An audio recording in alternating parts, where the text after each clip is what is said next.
Hi, everybody.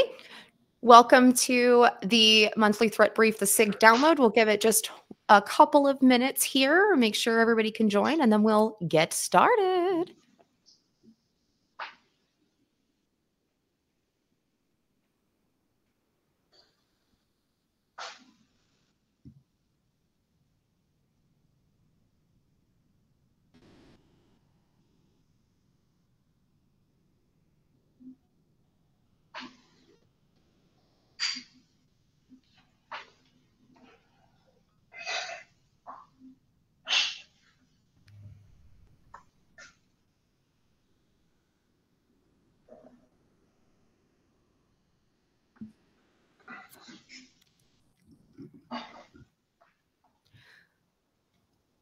Okay.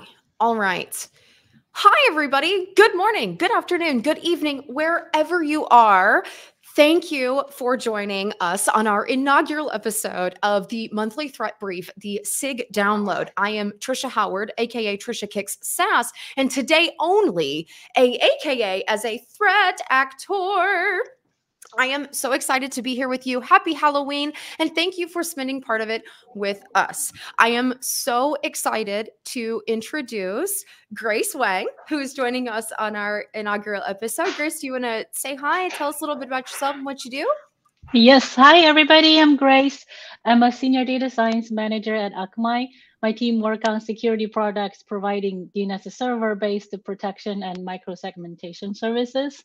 Our threat intelligence protects close to 1 billion end users worldwide. It makes us feel like superheroes.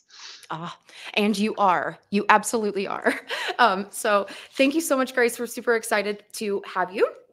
So how this is going to work is we're going to go through some of the interesting things that we found from both September and October, because it's our first show, so we can do what we want.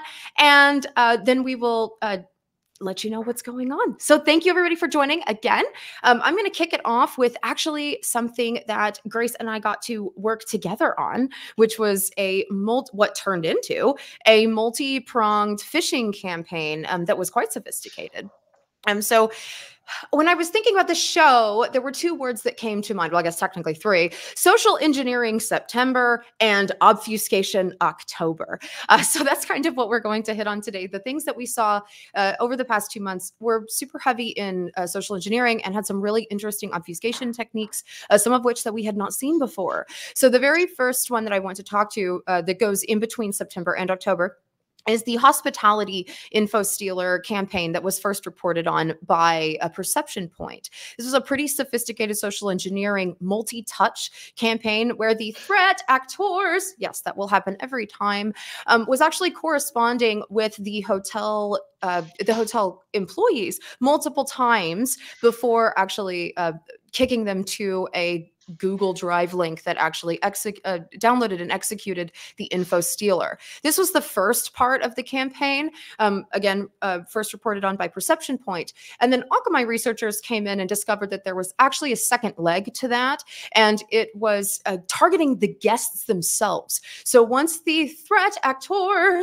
or actors maybe had access to the booking platform that the guests would book on, they would act as the hotel to communicate with the guest with some sense of urgency. We overbooked the hotel. Please put in your credit card information to reconfirm your booking, and was taking information from the actual guests themselves. This is very interesting, very scary, and it was just such a wild. It turned into such a wild reach, Grace, right? That we had no idea. This is where Grace's team came in, where we looked at it from a DNS level. So, Grace, what stuck out to you? What made you like excited and interested about the campaign enough to dig into it so deeply? Yeah, like you said, we do have this unique advantage of having access to global DNS data, which makes our team able to track the global campaign if they are widespread. So in this particular case, we were able to see it grow from happening just in a couple regions to many different regions, including North America, South America, Europe, Middle East, and East Asia. So we were able to track down the legitimately looking domain names, many of them, and then the multiple IP addresses that they were using to hide in the plain sight. Yes. Oh, thank you so much for saying that. Exactly. Hiding in plain sight was one of the other themes of this for sure. It was super interesting. The other element that we saw with regard to interesting obfuscation techniques was, of course, the MageCart campaign. So I believe it was in June or July. There was a MageCart campaign that was on laying a malicious form on top of a legitimate form. So a person would come in, just a regular end user, go into a shop site, think that they're putting in their information and maybe mistyped their credit card or something like that, but actually they were sending their legitimate credit card information to the threat actors. But we've seen that before, right? We've seen that before. This new MageCart campaign that we found in early October was actually injecting into the 404 page, right? Great. So it was trying to fetch an image that didn't exist, which led to a 404 page, and they were injecting it into that. It's super, super interesting. Like I mean, outside of that, what else did you like about it, Grace?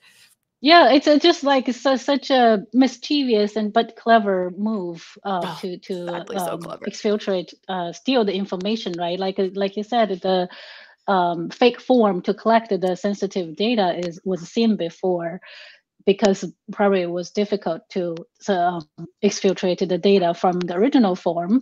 But the way they delivered this to evade the detection was really novel, in that the loader they injected into the original page was so tiny, it's very hard to detect. And the way they followed up by the action in the following page, so they try to fetch a non-existing image so that there is a 404 page to be displayed. All the action was done there.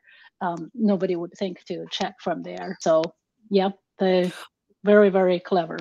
Absolutely. And particularly, it was set up where it would only go, the 404 page would only occur if it was actually what they wanted to attack. So that's a totally different level of obfuscation. We also did see the ether hiding that was hiding in the blockchain. So again, this idea of hiding in plain sight, we're seeing more and more of, because you wouldn't necessarily think to look there. And especially whenever we're talking about MageCart or any of the other these other threads that are reliant on people on third-party applications such as WordPress or WooCommerce, there's a certain level of risk that is associated with that. So when we're, especially MageCart, we're coming up on the holiday season, what can shop owners do if they would even know that they were like hit by this? That's the thing, you might not even know. So I guess the general advice for shop owners is, if you do use these open source platforms like WordPress and WooCommerce, like you said, make sure you keep the infrastructure and plugins updated. Even better if you could use a client-side protection product to make sure your web page integrity is protected. That would be the best. So if there is any compromise happening, you can see it happen. Yes, that's great advice, because if you don't see it, you can't stop it, right? And unfortunately, in the case of a shop owner, you're accidentally disseminating it to your customers, which is, can have a loyalty issue and all these other things. So that's great advice, Grace. And I think we can jump on to the next one, because it is a short show. One of my favorite, and by favorite, I mean infamous threats here, ransomware. Ransomware, I think, is our next topic here. So jump in. So yeah, let's start with some high-level statistics, and we'll dig into some two specific use cases here. So on high level, according to NCC Group, in the month of September alone, there were a total of 514 ransomware attacks. That was a record month. It was a 153% spike year over year. And we saw the manufacturing, retail, construction, and healthcare verticals in particular hacked the heaviest. So the two use cases that caught our attention the most were, one of them was Hong Kong Consumer Council. They had a ransomware attack in September and data breach on top of that. They asked for $500,000 ransom, and their employees and families' sensitive information, and the credit card information for all their magazine subscribers, close to 8,000 people, and the job applicants' info were all subject to data breach. So yeah, it's a huge. And then the second case, closer to us in North America, was a casino chain. The attack caused their main website, online reservation systems, and in-casino services like the slot machines, credit card terminals, all out of service for multiple days. They estimated that the earning loss alone to be $100 million. And then there's also data theft on top of that, which you just can't recover. Right. And it's hard to quantify, right, the value of, which is a whole other thing. You know, the more that we become dependent truly on online, the more that these attacks can genuinely affect our real lives, right? I mean, we saw it with ransomware a few years ago with the woman from Germany who died because the hospital was hit by a ransomware attack. And to your point about the Hong Kong Council, these people were just subscribers, and their data was taken. It's so sad how they can be truly affected now. And I think there is a lot of talk about ransomware out there, of course, because it does make a lot of money. It is a business, right? That's why it's continued to be successful. So, Grace, when we're talking particularly about the enterprise, what can we do to protect against things like this, not only to save money, but also to save our customers? Yep, there are multiple things that enterprises can do. It's layers of protections, basically. But first, always start with regular offline backups. And that's isolated from the internet, encrypted even, so that it cannot be damaged by them. Otherwise, for your production system, keep your operating system, software, applications current with all the vulnerabilities patched. Have phishing detection and protection products, multi-factor authentication, so that your employees' accounts are not so easily breached, and then DNS filtering. I would highly recommend microsegmentation. That's to avoid lateral movement after the threat actors gain the the initial foothold after the penetration. Last but not least, EDR, some EDR product to proactively detect the suspicious activities in your network. So if the softwares cannot keep up with the latest ways to attack the system, you can actually see some suspicious activities and analyze those. Oh yeah, that's great. I love the offline backup one. I'm going to go back up my personal drive now. It's such a great advice for a person or an enterprise. I also want to say a little tiny commercial here. Another element of ransomware testing that you can implement is our Infection Monkey, our free and open source adversary emulation platform. It actually acts like ransomware. So instead of it, testing, it'll flip the bits. So it actually does encrypt, but safely. And to test even your defenses that you mentioned, Grace, if you have them in place, ensure that they are working as needed. And you can do it every day because it's free, open source. Yep. And it's really great tool for your red team. Great tool for your red team. Absolutely. Or even purple team if you are involved in that type of defense. Indeed. All right. I can't believe we're already done. I can't believe it's already time. I could sit here and talk to Grace forever and about security forever, of course. The last thing I want to do just really quickly is some announcements. So thank you everybody for joining us on our inaugural episode live, or if you're watching this at home. Yeah, this is amazing. Next month, we will be back on the 29th of November. I will have one of the members of our security intelligence and response team, Alan West, on with me.